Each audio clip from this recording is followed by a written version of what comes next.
Hello and welcome to the Nonsense Chronicles. I'm Doug Sashry, and as always, I'm joined by, Rob Mendiola. and this is our third episode. I think possibly the fourth. Well, the first Technically, yeah. Since the first one was just an intro. Remember, So this is we fooled our friends by putting that right. intro on. They Right. thought it was going to be the full episode. So yeah, this will be the third kind of full. Right. That is right. Oh, I do want to start out because I love podcasts, and we are a podcast here. I want to start out and shout out to a couple podcasts, to the One Love HTX, which is my buddy Daniel's podcast. It's a lot of talk with the Whosoever group, and I really do like that group quite a bit. So it's a good podcast. It's on weekly. It's on every format as well. And another good one is Road Life with Rick Monroe. And Rick's out, as always, touring the country, and he talks to people in usually the music line of business one way or another. And it's also a very good podcast by a very good guy. So what are we going to talk about this week? Are we going to... I think we decided to go about venues. Venues, yes. Now, we're based in the Houston area, so we talk a lot about venues there. But between the two of us, we do get out to different venues around the country, and big and small. I think I learned a lot. It was 2011 when I got back going and see live music. I used to like to go and see the cover band or the tribute band, and I still like that. Now, we have friends in the music industry that can't stand. I love cover and tribute bands, but what I learned in 2011, I started going out to Deep Ellum in Dallas, and I went to Reno's was the first place I went. Then I did Trees, Curtain Club, Wits End, everywhere that you could possibly imagine. And what I learned was that these local bands, so many people have so much talent and such good music. I never thought that was possible, but I never saw beyond the scope of just seeing the big bands and then seeing the tributes. And people writing their own music is it's fantastic. I love supporting the local artists. So just as much as I like seeing the nationals, I love seeing the locals. And we've seen friends of ours over the years get their shot to be on the big stage, and that's always a fun, exciting. It's the stuff that you pull for, So, but And you have a lot of venues in Houston that advocate for that and put some of the locals on some of these national tours, and that's really a cool experience for them. Yeah, I think so too. And I know Dallas, they do that as well. They they do a good job of supporting their local music. Deep Ellum's gone through some changes in the last 3 years probably, but they do as well. And I'm sure most places do. I there's multiple towns that I've been to, multiple venues in, and some stand out more than others, but live music is live music. That's a cheap entertainment to go out and see. You're going to see, for a low price, you're going to go see some good music, and you're liable to see a lot of friends, And I know when I started going, I was like, is this like the Southern Club in Annapolis? There's going to be a lot of barroom fun. No, that's not it. People are there to have a good time, And I've always loved it. Yeah, I can say I've rarely seen any kind of bad activity going on in venues where there's live music. I think it's usually a feel-good atmosphere, Yeah, it's a community. And it is a community. It's a music community. It's a music, a lot of the people consider themselves, a music family, I've made some friends for life. Some of my best friends for life from music since I started going out, and I wouldn't trade them for anything, including the guy across me right here too. I appreciate that. Yeah, so it's I think you're missing out if you don't. You can go out And you can actually do like I do. You can snipe and go see a couple bands and then leave, or show up late and go see the last couple bands. I do that all the time. I pick and choose, and that's how I want to do it. And it's a good way to go out. I think people should. I think supporting local music is, you're going to have a good time. You're not just supporting local good. They're giving you something back. Yeah, and the people in the bands and in the music scene, from promoters to band members to the fans, they're all just great people, and That's right. John Janisch was actually the first person when I started going to see music again. One of the first things I was told by a band was always be leery of promoters. But right. John is, God, he's gold. He told me he had a completely different person he was before I met him, but I've never met that person, So, but same here. Yeah, he's always been real good to me, and he's got my band on quite a few shows and helped promote us around Houston. Yeah. Yeah.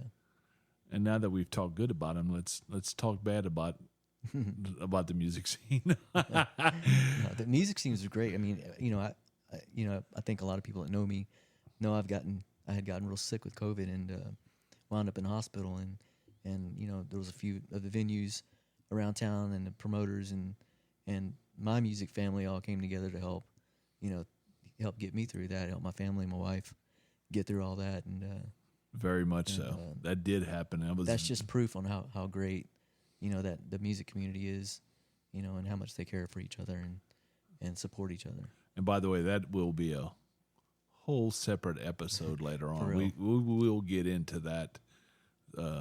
Rob's survivor mentality, that what he went through. It's quite the story. It is a story for sure. But go ahead. Well, I was going to say it says there's in Texas there's 1,642 venues that have live music. I wasn't aware of that. That's pretty bizarre. That's quite a bit. Yeah, I feel like I'm missing out, man, because I haven't been to that many. Yeah, not at all. There.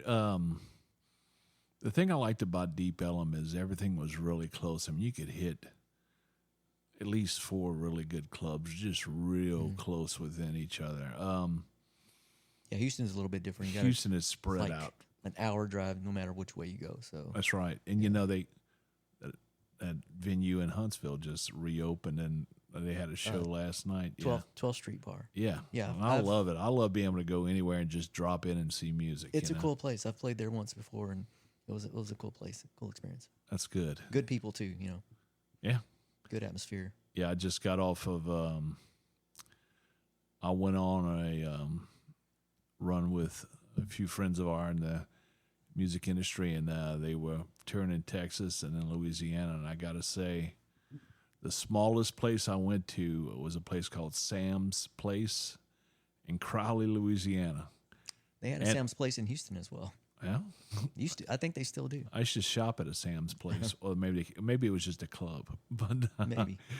But Sam's Place in Crowley was fantastic. It was the smallest venue, but it had the best crowd. It was very live, so you never know. Some places that look like a dive, they put on a fantastic show. But so Hold On Hollywood was at 12th Street. Last night with Lucid Illusion, and yeah. Departure 307, huh? Yep, that's right. Yeah. So I bet that was a good show. That's all three. Unfortunately, I couldn't make it out there. I got back home too late last night. I would have loved to go into that. Yeah, that would have been a nice show. Yeah, they what we were going to weave this into a little bit too is it was right before the pandemic, but it'd probably been going on a couple of years before that. The popularity of the social media platforms, I think people rely too much on that to promote their music. The bands, when I first started going out in 11 and seeing, every band was on the street, and they were in different clubs. I mean, it was good I think it was good. And now I really believe that it was good for every club if people would come and, they hand out their flyers for where they were playing the week or the next week. It usually was the coming up weekend. Mm-hmm. They were doing that maybe for another club, but the thing was they were in that venue that the other venue, and they were spending their money to watch another band play Right. and do that. So it was a good trade off. Kind of fair play. Yeah, I really think so. And with the way the algorithms are set up, we're not seeing all these pages by these bands, and we talked about this a little bit earlier. For band pages, and for some venue pages, there's not an events page. There is for some, and there isn't for others, and I don't know why that is. But I mean, that's a total. Look, there was a major venue in this town that had a show midweek. I saw one post on it, and I almost want to say that post was in January. Wow. I'm not sure it was in February. Mm-hmm. And we're, Yeah. a third of the way through March already. Mm-hmm. So, yeah, it's... I think they're trying to push you to maybe, purchase sponsorship runs on Facebook Yeah, I don't... to get more shows or something. I don't know. Look, we talked about kicking John, but no, I don't know if it's somewhere in between. Well, the venues have their own thing. They're fronting the money on all these events usually, or sometimes it's the promoters. But if it's a promoter and a promotions team needs to get out, and that could be 2 or 3 people, but they need to get out and hand out a little flyer or a little card saying, hey, so-and-so's coming in next week. Just actually do the legwork. Yeah, I think that's going to have to start up again. Because we see a hit and miss in the venues. Sometimes it's really good. Right. Sometimes it's not. And, it can't just be in any venue. It can't just be, Jimmy playing the guitar and he's bringing his 12 friends. Mm-hmm. It needs to be people flowing in and knowing about the show. And right now, it's like, oh, I didn't even know they were playing. Right. So I think that's a big problem. The social media just leaving it on them. I think this is a big finger at where the problem is compared to, you remember everybody papering, every week. Yeah. So. On every light post and light post and just every like I said, that was bar, restrooms, and it was good for the venues. I mean, I know some, I know it wasn't always popular, I think, here, but in other towns it actually was. But I don't think it was as popular here and going to another venue. But I can promise you this, like I said, that band at least was out at that club with who they just brought 2 people with them. Maybe they brought their wives, so that was 4 people. I think that's a good thing, and I think they'd probably be wise to doing it again because, like I said, right now it's just hit and miss on local venues. Yep. It says there's 6,600 operating Texas bars, so I would think there would be a lot of opportunity to get in some of these, but yeah, just getting the people there is what's a little tricky, I guess. Yeah, well, a lot of these places do, even if they don't have a big music setup like they always do, a lot of them have acoustic nights. Yeah, and I think I hear a lot of chatter about what's more popular is is it the cover bands or the original music, and then you have it's kind of like your political scene where it's like 50% want original and 50% want cover, Yeah, and, I mean, and what sells more, what sells more drinks, because that's also the kind of big goal for these venues is they need to make money off of these shows. It's not just about having the music on. They're a business, when it comes down to it. They need to make a money off of it. The bars need to do that, and the to be able to keep supporting that and music the scene. the people that work there, they need to get tipped. They need to get tips because they don't. That's their livelihood. Well, yeah, when you don't work in a in a normal business type setting, you're not getting the benefits that you would if you're working at a corporation somewhere. And Yeah, during the pandemic, that that crushed those people. It's they basically fell between the cracks. Yeah, it's surprising how many of the Houston venues have survived. Through all that, and I don't know if they got some of the what was it, PPP, money or whatever. Yeah, I think a lot of them didn't get it. They didn't. Yeah, I imagine that's probably the case. But it's pretty cool that a lot of the ones that we favor here, did survive through it, and it seems like they're coming back. I think so too. I am seeing a lot more events. Although they are vague and sometimes you see it right before the show. So it's not like you don't have time to kind of prepare for them. But I'm seeing a lot more activity, I think. We had the best music venue that I've ever been to in this town. That would be 713. 713. Yeah, that's I haven't had a chance to go to that. It's pretty new. It was basically like the Bomb Factory, which was my favorite. Now it's called the Factory in Dallas. Okay. But they have one more level on it on the side seating that on the balconies where you can get little tables and stuff. I like that. Mm-hmm. It is fantastic, and the sound is good there as well. Sound is amazing. It is great, and the I'd say the only drawback is they seem to oversell it a little bit, but because it's as big as it's like the Bomb Factory, which is very long open floor, but man, the shows they brought in, the ones I've been to have been they've been so they fill them sold. Oh God, yes. Wow, that's great. Yeah, so it's we need to get so that's the old post building, correct? In yeah, Houston? they took the old post office building, I guess, that was in there, and they made it into it was the newspaper company, correct? I don't know. I think that's what it was. Yeah, because we did have the Houston Post. So I didn't know if it was the Post or the post office. I think it was the Post newspaper facility, and I think they converted that there. Well, they did a fantastic job. Is that Live Nation that runs that? The concerts out of that? I got a big question mark right now above my head. Yeah.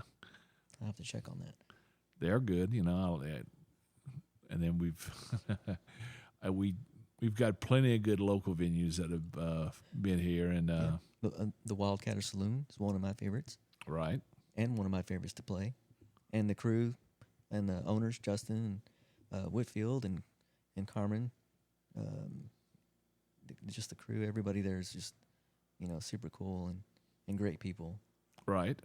And yeah, and that goes even beyond that. So we'll touch on that a little bit more on my COVID series. Oh yeah, we will do that. Yeah, like I said, I've been running into a bad experience on that and BFE and Scout. BFE, Frankie Aludo. Yeah, him and John are real tight. It's a cool. Yeah, I love going there. I love going to Scout. Cool bar. I hit the 19th hole when I can. 19th hole. Played there a number of times. Right. Yeah, good people. That place has been there for forever as well, and it's amazing that they're still going at it. Yeah, they are. They're It reminds me of it's just a resilient bar, Yeah, it reminds me of a place, I can't remember the damn name of it right now, that was in Fort Worth with the ceiling close to your head, so the music kind of bounces a little bit. Oh yeah, like that. But has Houston? I don't think Houston has gone all smoke free, have they yet? Well, BFE just went smoke free, and it was a pleasant surprise. And I think Frankie had mentioned to me before personally that he had been considering it for a while, and he had did that kind of a few one-offs for me when I'd visited for a few shows. He made it a non-smoking evening, and I appreciated that. So I think maybe it spurred it a little bit, and he got a lot of positive feedback when he asked about going full-time non-smoking, and I think it was a positive response. So he finally did go. I like it. 100%. I think most clubs that I've been around the country are smoke free, but they have a outside area where you can go and you can smoke. Yeah, BFE has a great patio outside, so I don't think it's anything different than the majority of bars around Houston. And Acadia's done the same thing. They have a nice little. In fact, I don't know if Acadia's non-smoking inside, but they do have a nice patio. Yeah, well. I don't know if they went. I'm not sure if they did or not, but I know that'd be great if they did. Yeah, because they have a great patio outside. and that's a great place to play and to see music. They have an excellent sound system. Tommy And runs Tommy great Skinner sound. runs excellent sound. I mean, and lights there great, sounds great. So it's one of the favorites for bands to play. I agree. Yeah, people always look forward to playing that show. You get great video and great pictures there as well. You know, so that's always a bonus. I've had quite a few friends run in and play there, so yeah, that is a very good one to play at. Yeah, there's still places like Rockefellers that are still going. White Oak Music Hall, you know, still going, even though they were, you know, battling the whole neighborhood with the sound ordinance yeah, the issues Heights. and My oldest used to live in the Heights. Yeah, and she never complained because she went to shows there all the time. In fact, I know at least 2 of my kids do that. They go to I like White Oak. Yeah, White Oak's a great place. I've had an opportunity to play there before, and it's the sound in there is just amazing. So, you know, it's cool that they've kind of been able to overcome these battles that they've had as well as well as the COVID shutdowns and all that, and still kind of pulling through. So, you know, it's proof that the music industry here is strong, you know, and there's a need for it and there's a want for it. Yeah, I'm going up to. I've never been to it yet, but I'm going to Mark Cuban's venue over in. It's right across from the AAC, which, by the way, that's in Dallas, right? Yeah, and of all the basketball arena ones that I've been to, I like AAC the best, and I like the way it's set up. They have a second level, which is right. There's only maybe 10 rows. There's suites right behind you. It is a very comfortable fit. They have balconies on that row. If you're ever in that one, go to AAC. If there's a choice between Toyota and AAC of a show, I will drive to Dallas and go because it's better seating. Yeah, Toyota Center's more just like it seems just like a. It's a bowl too. You like go down and you go down into it, and I'm not a big fan of that. Right. Yeah. But you know, I judge where I'm going to see a show at. You know, when Metallica came through at 2016. Before they did everywhere else, it was 2017. Before they did that tour, they were the second act. They basically opened the stadium in US Bank Stadium in Minnesota, and seeing that there, then in Houston at NRG, and then Jerry World up at AT&T Stadium. The Minnesota one was clearly the best, but the Dallas Stadium is so beautiful, but it's not. I think every band I've ever heard talk about it is they hate playing that because the sound it's terrible. You know. Then I got to see Metallica in a round, and then that's the best way to see them. You know. Yeah. They're coming through this year, and it's it's going to be a sell as much as you can, so they put them in the big stadium. Hopefully they'll come back on that tour and do the basketball arenas again. That would be great. And Metallica sells. Oh, it doesn't matter. Yeah, they will sell. And hey, they put the show on to do it too. They do, yeah.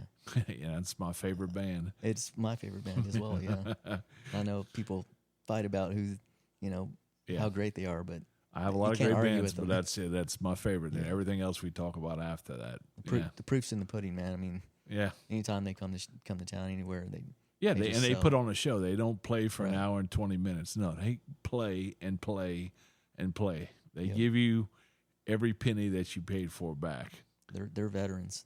Yeah, yeah. Another place I really enjoyed is going to is Scout Bar, and for one big reason is they've always been non-smoking, and it's just a cool looking place.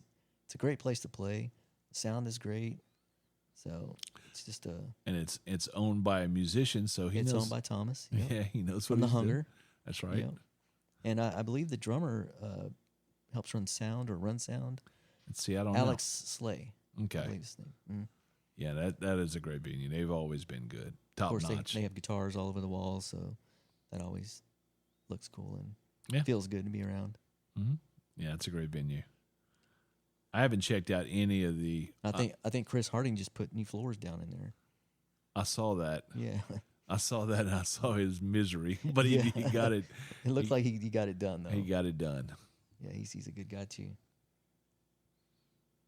He's always supporting the music scene and out promoting and He has hosting. Yeah, he definitely is. 110% every time. He's got his whole team, that rocks with him. Yeah. So it's good stuff, man. Good stuff to be around. Good people to be around. Yeah, I agree. It's a good community down here. Man, it is. It is. Like I said, It doesn't get any better. I mean, we go to a lot of different venues around the country, but I guess we can only speak of this one and, like I said, Dallas, because most of those people I know as well, and they're very good to each other. Like I said, the only thing I'd like to see is more bands out supporting the other artists, because I don't Right. think we can rely on Facebook to sell tickets or just to get people in the doors, period. Getting people, it's not just selling tickets. A lot of shows you go to, there's no cover charge, right. but they need to, for me, they sell water, but everybody else is Right. drinks, and people in there is what matters. Yeah, and I agree. I think other bands, other musicians should definitely go out and support, their fellow musicians and artists. And I think it makes a difference, and it feels good to know you got support and you got people there that believe in you and what you're doing, and they want to see what you're doing and they Yeah. want to see what you're sharing, and Yeah, if you want the venues to be there to play, you Yeah. need to get out and support them. There's right. no two Absolutely. ways about it. And that always leads to future shows and future engagements with other venues and promoters and it builds your community up, within your group and stuff like that. So there's just nothing but benefit to it. So I agree. it's a good idea to get out there and get some, I think so as well. Support your local music. sure, always. Okay, well, before we wrap up this time, and we're going to do this at different times because we just like we like people attending shows, but we'll point out here and there across the country, but we'll do our locals definitely too. At Acadia, coming up on the 31st, it's Barnyard Stompers, 10-4, Phantomine Hitch, and on April 1st, it is Sea of Treachery, Tacosis, and TMF To Date 1. I don't know what that is, though. That's a good question. Yeah, it's a good question. And BFE has a Crawfish Festival going on April 1st. Which may have to check that out then. Yep. Yeah, so I can have a little representation there, There you hopefully. This must be Smile Empty Soul. They are playing at Scout Bar on the 31st. Very cool. Had the opportunity to play with them a couple times. And that's 307 Departure and Black Kennedy band. on that show as well. Michael Kennedy's band. Yep, that's Yes. great. Good stuff there. Well, Michael, I hadn't seen him in a while. He's a great dude, man. He's very versatile. Very versatile. He's super, super, super talented, man. Yeah, he I'm is. so jealous of him. He's like Nick Dees. Like I called Nick Dees the Yeah. other day. He's a Swiss blade army. Right, He's a Swiss yeah. Army knife of the Those Houston guys can music do scene. they just do it all, man. Do it all. Yeah. And and speaking of D's, on April 1st at Scout is Hold On Hollywood with There you go. Kerosene Shores, Kerosene Shores, Vortex, good and band. Sasser. And they have a new EP or a new album out, Kerosene Shores. Yeah, So, that I think is it's true. called Embers. Yeah, good and stuff. our buddy Scotty Austin will be over at Kickstand Stands in Sturgis, South Dakota on April 1st. Cool. And And the bands that they played with on this tour were just phenomenal. Shallow Side Shallow Side's great. and And the Almas. the Almas. Yep. The Almas are good. And of course we saw Flaw. Flaw. Yeah, those are Flaw's veterans. Those guys are super awesome. the whole bunch of that tour was fantastic. Yeah, They were very good. really great. Got to take a couple of them to the facility, and we had a really good time. That looked exciting. Yeah, it was a Their faces they just showed, that was a fun how time. much fun they had. Yeah, and I'm sure I'll get lots of feedback from that next time I go in there. And our friends in Framing the Red will be up in Super cool dudes. Cedar River Landing in Cedar Rapids, Iowa on Friday the 31st. Those guys just really put the work in all the time, and it's just evident they love what they're They doing. do. In fact, when I went to Sam's place, because I know they had played there, and I said, yeah, you seen my friend Jordan come through him, Frame Ready? He goes, Yeah. they're like here every other weekend. Yeah. I don't think it's quite that often, but it's Probably not. It's a good bit. Jordan's not a fan of oversaturating. No, You know, but he market. gets everywhere. He does. He's all over the place. That man's got some mileage on He's him. got to go through some tires, that's for sure. Yes, he does. And trailers as The well. trailers, yeah. And April 1st, they'll be in 209 Main in Patton, Iowa. So they're running Nice. Iowa this coming weekend. Very cool. But that's our show as always, and we ask you to whatever platform you're listening to, and we're on all of them. Just like and subscribe. Even if you don't like the show, like and subscribe. There you go. And we'll talk to you again soon. Later. See ya.